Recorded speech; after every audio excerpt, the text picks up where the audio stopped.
মা বোনেরা 1 নম্বর গেট দিয়ে এবং পুরুষ ভাইরা 2 নম্বর গেট দিয়ে প্রবেশ করি। গাড়িটাকে ফার্স্ট করে ধুয়ে যায়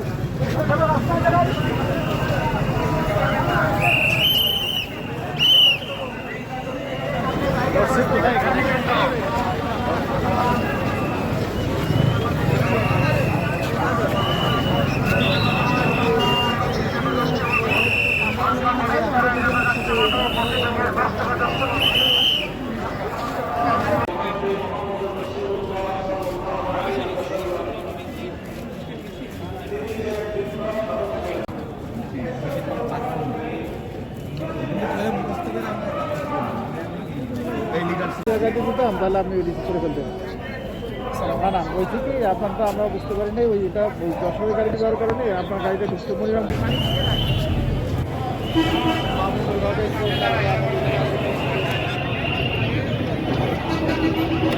কত লাখ মানুষ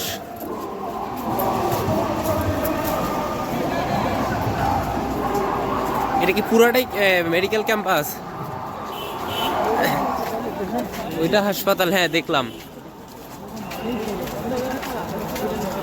এটা ক্যাম্পাসের বাহিরে না কি ভিতরে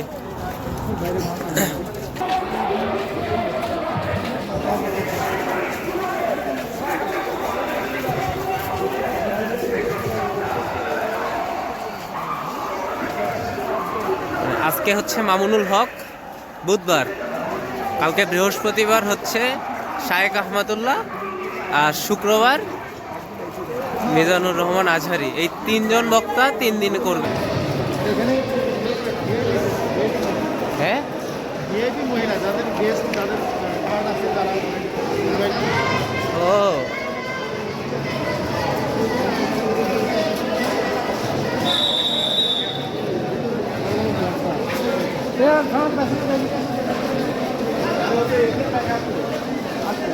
ও ভিআইপিদের একটা করে ডেস্ক দেওয়া আছে যাই হোক ভেরি ইম্পর্টেন্ট বাইকের প্রমোশন চলতেছে ওয়াজ মাহফিলে কোন বাইক এটা দেখি একটু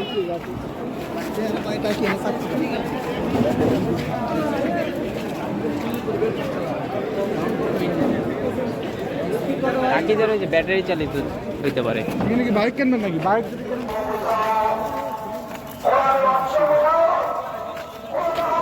যত বিশাল ময়দান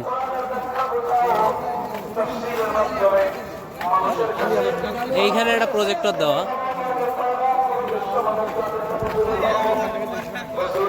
আমরা বড় বাড়িতে যে ফুটবল খেলা হয়েছে সেই ফুটবল খেলা গিয়া মানে দেখতে পাই না পরে মোবাইল এরকম স্ক্রিন করে জুম করছি অপোজিটে প্রজেক্টরে আমরা পরে প্রজেক্টরে খেলা দেখছি সামনাসামনি আর কি দেখতে পাই নাই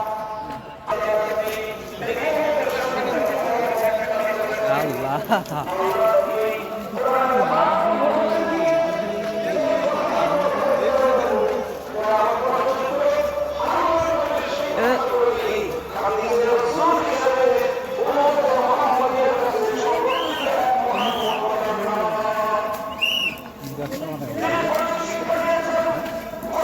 বহু পুলিশ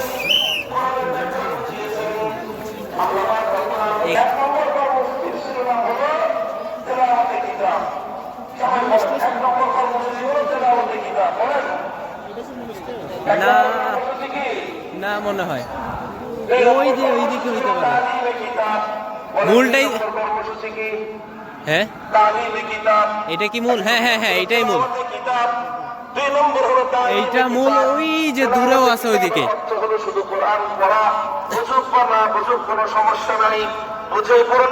মানুষ সব মানে আলাদা আলাদা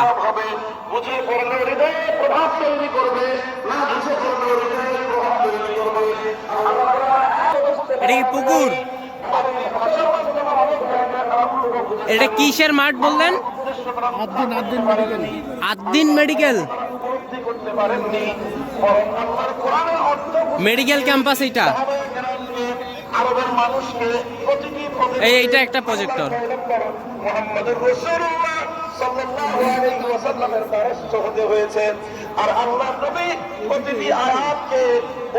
অনেক প্রজেক্টর দেওয়া ওই যে দূরে ওগুলো মনে হয় বোঝা গেল কথা? আপনারা রিপ্লাই দিয়ে কথা বুঝতে পারলেন? তাহলে কোরআনে পাকের বিশাল বড় পুকুর, এটা মানে বন্ধ করতেছে। 1 নম্বর কর্মসূচি ছিল তেলাওয়াতে কিতাব, চারদিকে মাটি ফেলানো, 2 নম্বর আরো বড় কর্মসূচি ছিল ছিল হয়তো তালিমে কিতাব। কি ছিল? তালিমে কিতাব। এটা ছিল 2 নম্বর কর্মসূচি। তালিমে কিতাবের অর্থ হলো ওই এই প্রজেক্টর একটু দেখি। বলেছেন তার মর্ম, তার উদ্দেশ্য, তার ব্যাখ্যা, এটাকে এক্সপ্লেন করে, এটাকে বিস্তারিত বিবরণের মাধ্যমে এটা তো বন্ধ, বুঝিয়ে দেওয়া, এটা বন্ধ আছে। বুঝিয়ে দেওয়া, আল্লাহর বান্দাদেরকে বুঝিয়ে দেওয়া। আল্লাহ এজন্যই বলেছেন وأنزلنا إليك الذكر لتبين للناس ما نزل إليهم ولعلهم يتفكرون। ওগো আমার নবী, আমি আমার এই মহাগ্রন্থ কোরআনে পাক আপনার কাছে নাযিল করি। এজন্য নবীর 2 নম্বর কর্মসূচি হলো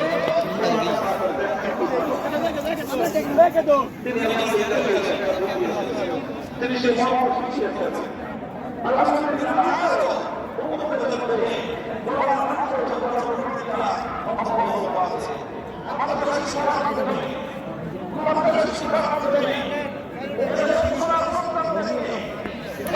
চলুন আর একটু সামনে যাই, হাঁটতে হাঁটতে কাছাকাছি গিয়ে দেখে আসি। মানুষ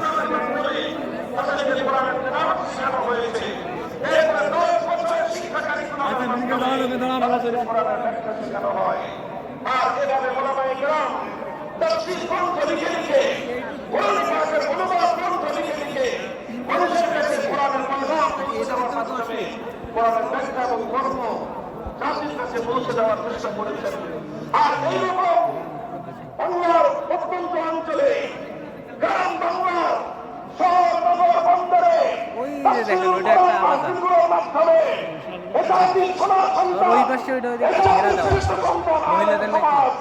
এভাবে শতাব্দীকাল পর্যন্ত এদেশের মানুষের কাছে কোরআনের বাণী, কোরআনের পয়গাম পৌঁছে দেওয়ার জন্য তাফসীরুল কোরআন মাহফিলগুলোর আয়োজন করছেন। এটা কেন কর্মসূচি? কাজেই কোরআনের মর্ম বোঝার দরকার আছে না নাই? এটা বড় আশ্চর্যজনক বিষয়, বড় দুঃখজনক, মর্মান্তিক একটা বিষয় আছে। বহু মানুষ, বহু ভাই বোন আমাদের মাঝে এমন খুঁজে পাওয়া যাবে, অনেক কিছু তারা পড়াশোনা করেছেন জীবনে, অনেক পড়াশোনা করেছেন, রাজনীতি নিয়ে পড়াশোনা করেছেন, অর্থনীতি নিয়ে পড়াশোনা করেছেন, সাহিত্য নিয়ে পড়াশোনা করেছেন, দর্শন নিয়ে পড়াশোনা করেছেন, নভেল নাটক পড়ার তো কোনো ইয়ত্তা নাই। কত ধরনের পড়াশোনা, একাডেমিক পড়াশোনা, একাডেমির বাইরে, বিভিন্ন পাঠ্যপুস্তকের বাইরে কত কিছুর পড়াশোনা অনেক মানুষ আমরা করি।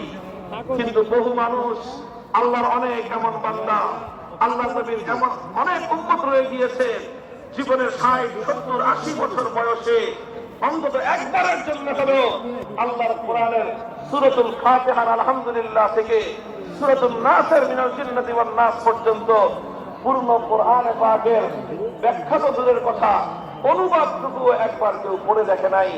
এমন মানুষ হতে পারে না। লেকচার শুনতে হয়, বই এবং শীট পড়তে হয়, পাশাপাশি প্রত্যেকটা বিষয়ের জন্য এখানে প্র্যাকটিক্যাল করার জন্য ল্যাবরেটরি থাকে। এই যে এখানে একদিন মেডিকেল কলেজে যান, আমি দেখেছি এটা পরিদর্শন করে, এখানে চমৎকার সব ল্যাবগুলো রয়েছে। প্রতিটি ক্লাসে, প্রতিটি বর্ষের শিক্ষার্থীদের জন্য প্রতিটি ক্লাসের সাথে সাথে প্র্যাকটিক্যাল, হাতে কলমে মেডিকেল সায়েন্সের শিক্ষা দেওয়ার জন্য মানব দেহের অঙ্গ প্রত্যঙ্গের ডিটেলস বিবরণ হাতে কলমে আঙ্গুল দিয়ে প্র্যাকটিক্যাল দেখিয়ে দিয়ে একজন শিক্ষার্থীকে সেখানে শিক্ষা দেওয়া হয়। কথা বলেন ঠিক না বেঠিক? মেডিকেল সায়েন্স যতটা প্র্যাকটিক্যাল, কোরআনে পাক তার চেয়ে বেশি প্র্যাকটিক্যাল। কোরআন শুধুমাত্র অর্থ বুঝে, শুধু ব্যাখ্যা বুঝে আল্লাহর কোরআনের উপর পরিপূর্ণভাবে আমল করা কঠিনকালেও সম্ভব নয়। এজন্য রাসূল আকরাম সাল্লাল্লাহু আলাইহি ওয়াসাল্লামের 3 নম্বর কর্মসূচি হলো তালিমে হিকমত। তালিমে হিকমতের অর্থ হলো তেলাওয়াতে কিতাবের মাধ্যমে যেই কোরআনের তেলাওয়াত হয়েছে, তার মাধ্যমে যেই কোরআনের অর্থ এবং ব্যাখ্যা শিক্ষা দেওয়া, তালিমে হিকমতের মাধ্যমে সেই কোরআনে পাকের প্র্যাকটিক্যাল বিষয়গুলো বাস্তবে প্রতিফলিত করে প্র্যাকটিক্যাল করে উম্মতকে দেখিয়ে দিতে হবে। এটা হলো তালিমে হিকমত। এবং নবী আকরাম সাল্লাল্লাহু আলাইহি ওয়াসাল্লাম তার জীবনের একটা গুরুত্বপূর্ণ অধ্যায় তালিমে হিকমতের মধ্যে কাটিয়েছেন। উম্মতকে প্র্যাকটিক্যাল শিখিয়েছেন। কোরআন কিভাবে শিখিয়েছেন যেমন উপলব্ধি করুন। দৃষ্টান্ত দিয়ে আমি বলছি সংক্ষেপে। আল্লাহ পাক কোরআনে আয়াত নাযিল করলেন, আকিমুস সালাত, ঠিক সেভাবেই তোমরা নামাজ পড়বে। শুধু আমার কথা শুনে নামাজ পড়বে না, আমার হাদিস পড়ে শুধু নামাজ পড়বে না, বরং আমার নামাজ দেখে দেখে তোমরা নামাজ শিখবে। প্র্যাকটিক্যালি নামাজ শিক্ষা দিয়েছেন। এই যে নামাজের যে প্র্যাকটিক্যাল শিক্ষা দিলেন, এটার নামে হলো রাখবেন বৈষম্যহীন সমাজ গড়া। এটা শুধু বৈষম্য নেতৃবৃন্দের দায়িত্ব নয়। বৈষম্যহীন সমাজ গড়া এটা শুধুমাত্র বৈষম্য বিরোধী ছাত্র নেতৃবৃন্দের দায়িত্ব নয়। বৈষম্যহীন সমর্থন আল্লাহ নবীর সত্যিকার উম্মতদের দায়িত্ব। ওঠো, দাঁড়াও, হাত মুষ্টিবদ্ধ করো, সমাজ থেকে সকল বৈষম্যের কবর রচনা করবার শপথ নাও।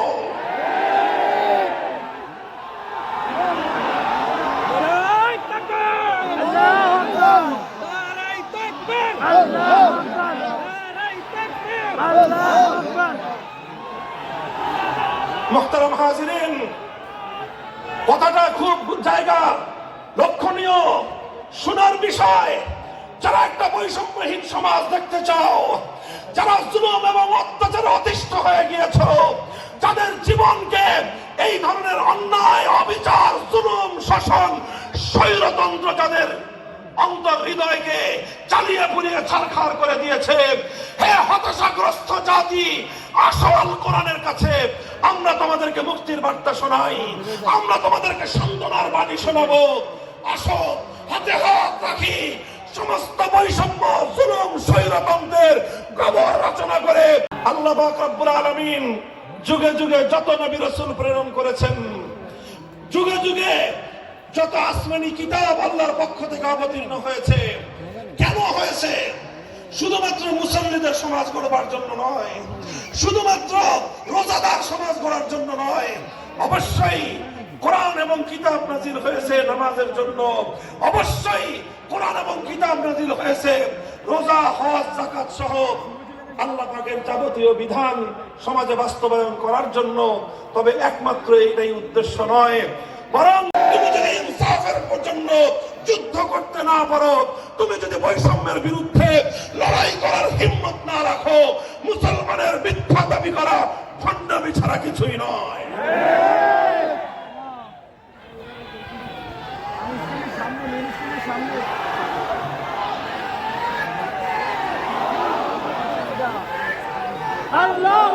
এই জন্য আমাদেরকে বুঝতে হবে, আমাদের জীবনের অন্যতম মিশন, যেই জন্য আল্লাহ তার নবীদেরকে পাঠিয়েছেন, নবীদের জীবনের মিশন যা ছিল, নবীর উত্তরাধিকারী, নবীর অনুসারীদের জীবনের মিশনও সেটাই হবে। বলেন কথা ঠিক না ঠিক? যে পথে গিয়েছে নবীদের জীবন, সে পথে যাবে আমাদের জীবন। যেটা ছিল নবীদের ভীষণ, সেটাই হবে আমাদের ভীষণ। যদি এটাই হয় সত্য কথা, এটাই যদি হয় শপথ, তবে বৈষম্যহীন সমাজ গড়বার জন্য যা করতে হয় তাই করা আমার আর তোমার জিম্মাদারি। যদি সেজন্য আমাদেরকে ঘাম ঝরাতে হয়, ঘাম ঝরানো আমাদের দায়িত্ব। আর যদি সেজন্য চোখের অস্ত্র দিতে হয়, চোখের অস্ত্র দেওয়া আমাদের দায়িত্ব। যদি সম্পদের কোরবানি করতে হয়, মাল সম্পদের কোরবানি করা, সেটাই আমাদের জীবনের দায়িত্ব এবং উদ্দেশ্য। আর সর্বোপরি যদি একটি বৈষম্যহীন সমাজ করবার জন্য শাহাদাতের রক্ত দিতে হয়, আবু সাঈদের মতো বৈষম্যের বিরুদ্ধে বুক পেতে দিয়ে জীবন দেওয়ার জন্য শপথ নিতে হবে।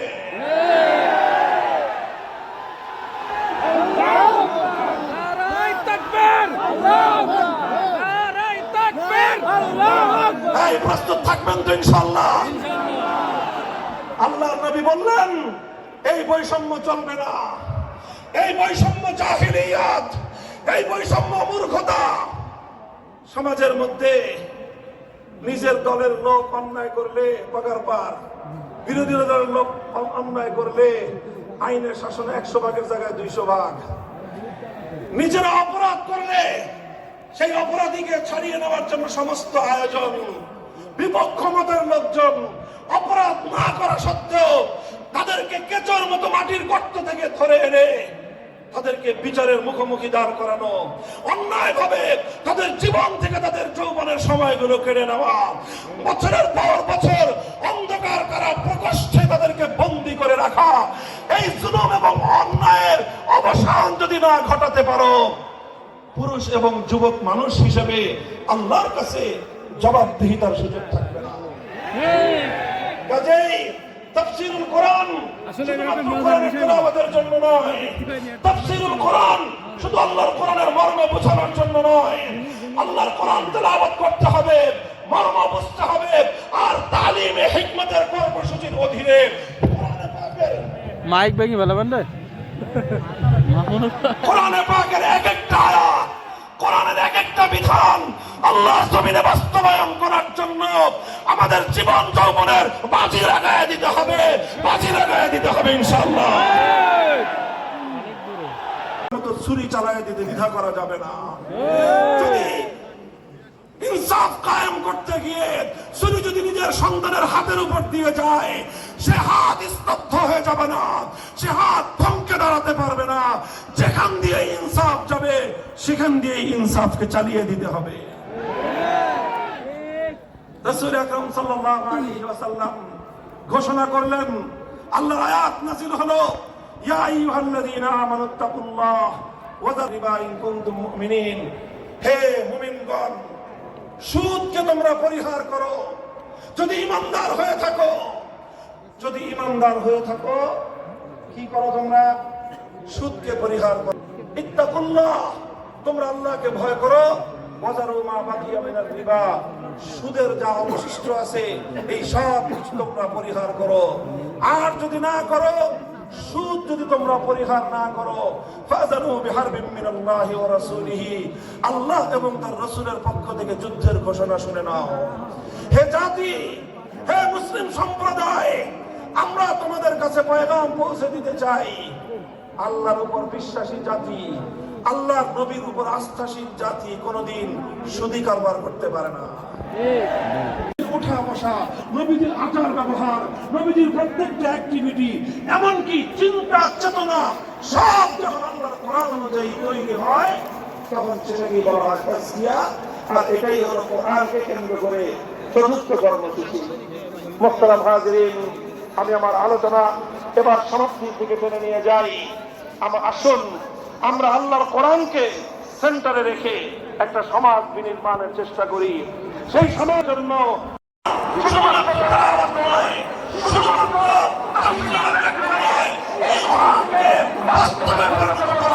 গেটে সবাই ভিড় করবে, অটোরিকশা পাওয়া মুশকিল। চলেন শর্টকাট মারি। বাংলাদেশ নিয়ে আমার আসল বার্তা এখন হলো বিপ্লবের জন্য বাংলাদেশ দুর্বল হয়ে আছে। কথা বলা সত্যি ঠিক। বৃষ্টি শুরু করলে যেভাবে শীতকালে পড়ে, বৃষ্টি শুরু করার সঙ্গে সঙ্গে ফসলের মাঠ যেমন চাষাবাদের জন্য উর্বর হয়ে যায়, আবু সাঈদ, মুগ্ধ, সিফাত হাসান, এভাবে আমাদের অসংখ্য অগণিত ঠান্ডা বাতাস বাংলার মাটি এখন ইসলামী বিপ্লবের জন্য উর্বর হয়ে আছে, আন্দোলনের বিপ্লবের জন্য উর্বর হয়ে আছে। এই সমাজে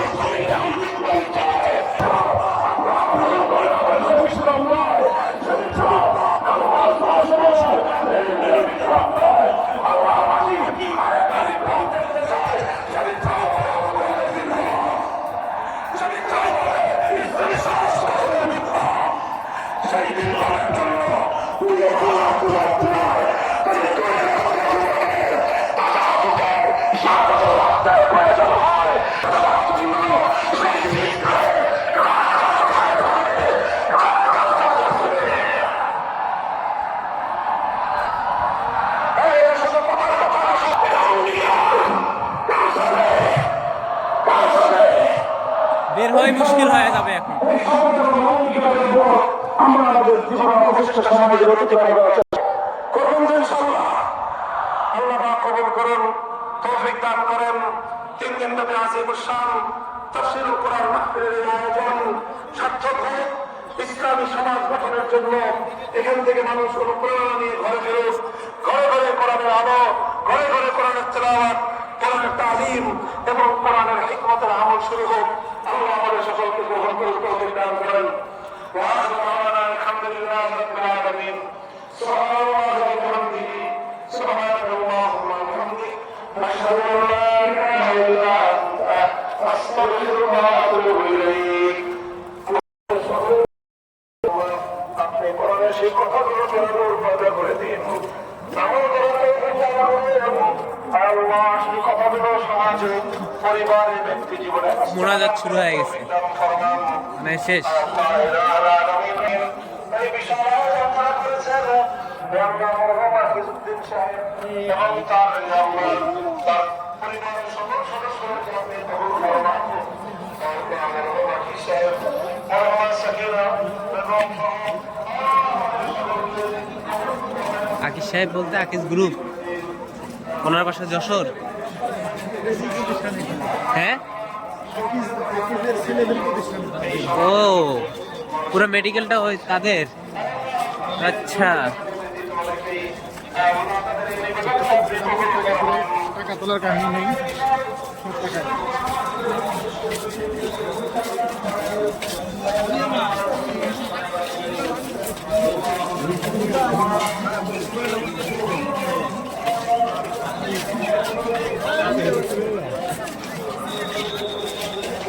এই জন্য ওনাদেরই হচ্ছে যে গাড়ির ইয়া চলতেছে ভিতরে।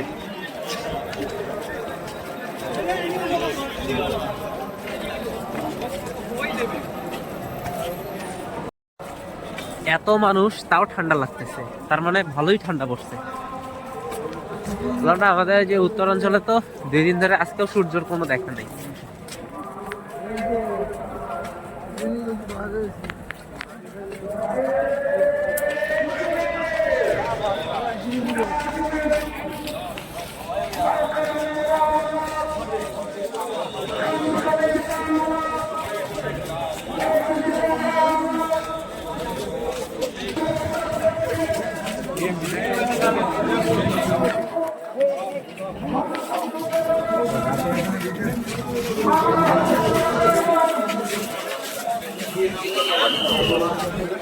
এখনো মূল গেটে আসে। ওরে, এ তো ওই ব্রিজটা।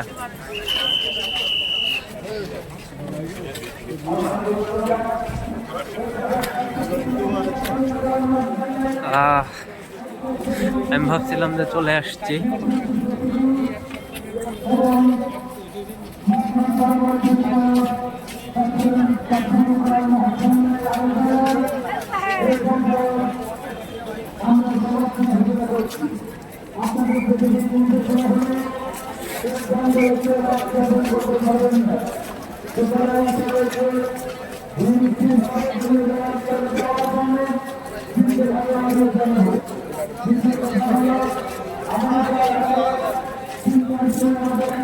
লক্ষ মানুষ আসছে।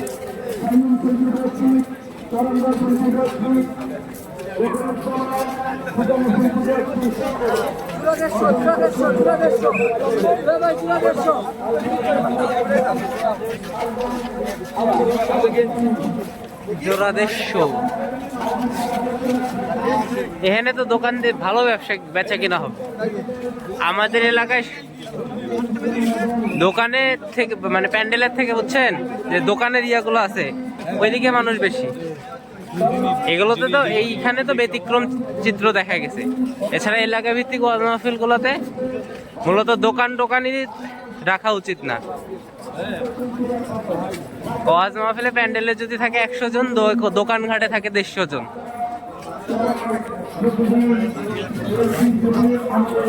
বাম দিকে আসুন।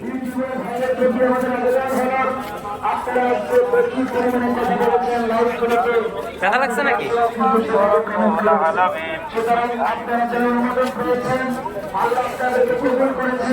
বাংলাদেশের হাজার হাজার চ্যানেলের মধ্যে থেকে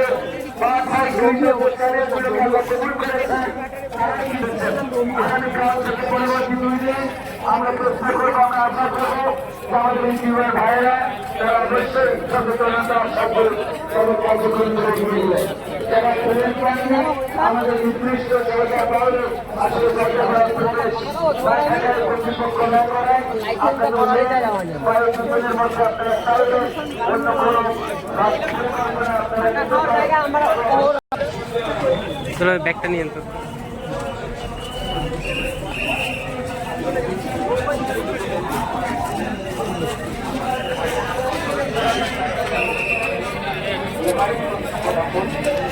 এটা মূল গেট না? হ্যাঁ, মূল গেটে আসছি।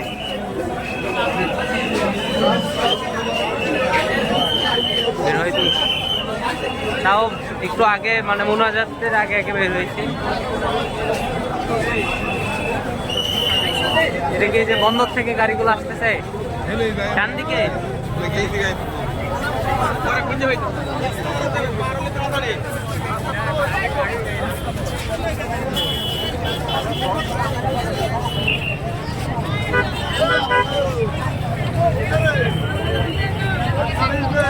একটা যে যশোর রোড আছে ওইটা কোন দিকে?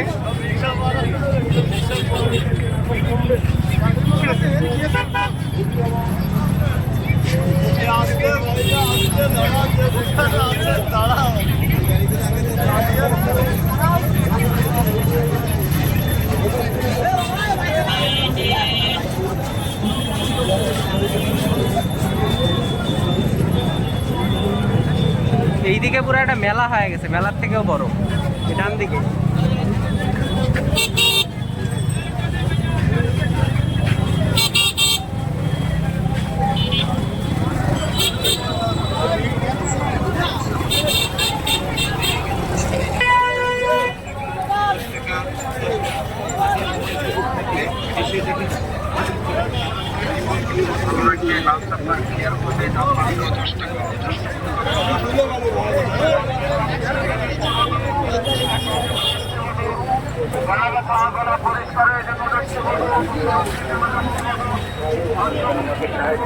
বিরিয়ানির দোকান লালমনিরহাট ইজতেমায় 3 দিনের, বুঝছেন? এখানে একটা দোকান দিছে কিন্তু মেয়েদের সিটি গোল্ড চুড়ি এই সেই হাবি যাবি, মানে ওনার কি পরিমাণে কনফিডেন্স আছে যে এখানে এই দোকান চলবে। হ্যাঁ, কিন্তু দিন শেষে আমরা যখন শুনে গেলাম, গিয়ে দেখি ওই দোকানে সব থেকে বেশি ভিড়, এবং যত দোকানগুলো আছে মহিলা মানুষ দিয়ে ভর্তি।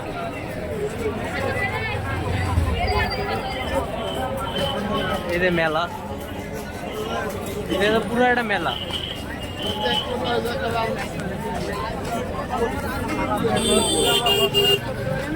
এগুলো দোকানপাট মিনিমাম আরো 2 দিন আগে বসছে।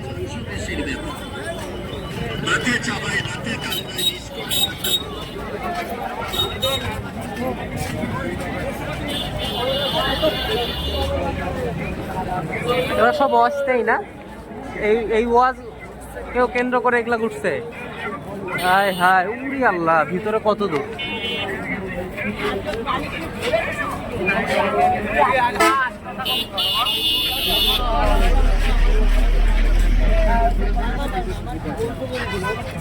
ডেনিম জ্যাকেট কয় না।